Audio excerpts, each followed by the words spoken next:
Hey everyone, Rascal here. And Mama, welcome to our Egg Timers Review Podcast. Yes, and today we're covering the movie The Fifth Element. And yes, for serious, is not an April Fool's joke.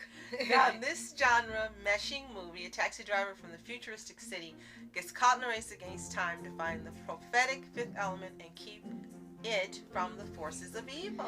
And before we start, be sure to like, subscribe, and go to notification updates on future podcasts and monopause videos. Absolutely. Now, I saw this movie originally many years ago when it originally came out, and a second time. And one thing that's always had me puzzled is whenever you ask a guy about the fifth element, no matter the age, no matter whom they are, no matter where they're from, they absolutely love this movie. So I've been telling Rascal about it over and over and over. I really want you to see it. Finally, on demand, available to watch.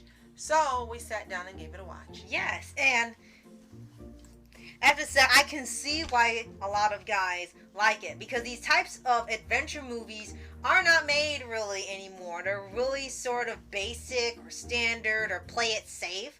And with this one took a lot of risk in mixing a bunch of genres, and you can tell what their influences are. Like there's Star Wars, Indiana Jones, other Bruce Willis films like Die Hard, like they try to match that style, and even some anime. And I feel like maybe this also helped inspire Cowboy Bebop, because it really had a lot of feels of that, with the setting of it being a mixture of the past and present. Future. Right. Now for Gary Oldman and Bruce Willis, these are just more movies under their belt because they are established actors.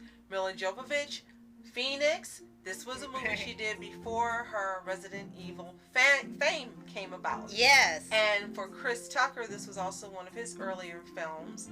And except for Friday at that time, he hadn't done any other movies. So this was another one to get the audiences known to him. Right. And again, it plays like an almost standard adventure movie, and basically it takes the concept of Indiana Jones, where there is a prophecy or MacGuffin, as they like to call it, where everyone's after it. We gotta keep it out of evil, or else the world will end. And that's basically what Bruce Willis' character is doing. Instead of there's the basic four elements, and then there's a mysterious fifth element that is so powerful that if it falls in the wrong hands, they can use it for evil, destroy the world. And it's pretty much his task to keep it from evil. It goes to its rightful place in the cosmos, and other people don't use it for their own purposes. Now, when this movie came out, it was not standard like a lot of the movies are now of this type. It was something really different. It was fantastical, and in some ways it reminded me of Dune in terms of it being out there, really futuristic. Right. Some of the characters and the way that they behave. On another movie you can also give a shout out to, it reminded me of, was Stargate. In terms of the man who had all the wisdom and knew about the fifth element and could read the language, knew the language, could read the walls and the art on the walls and so forth. Right. So it reminded me of that as well.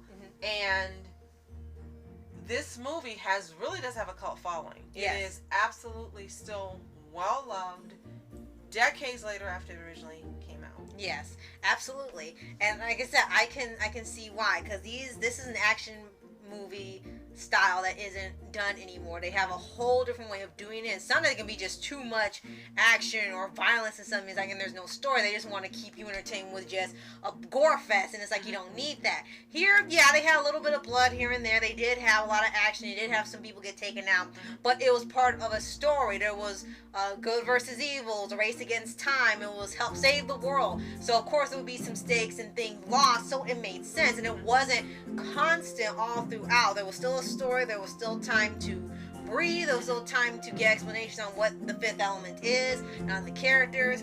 And Bruce Willis's character is also supposed to be like almost like the everyman type person, where he's down on his luck. He's trying to make it. He's like a pre-tiger because he drives a taxi. Right. Right. Yeah. Exactly. Yeah, that's inspired that too. Possibly. Yeah. And this pretty much his character is sort of like the least likely to help save the world in saving the world or the universe at this point. And he turns into an instant action movie star with this whole chase for the fifth element. So I can understand why a lot of guys like it. Now, I didn't love it, but I did enjoy it, and I can see the appeal of it. So now I've got to share this experience with Rascal, and we've got to share a review with you.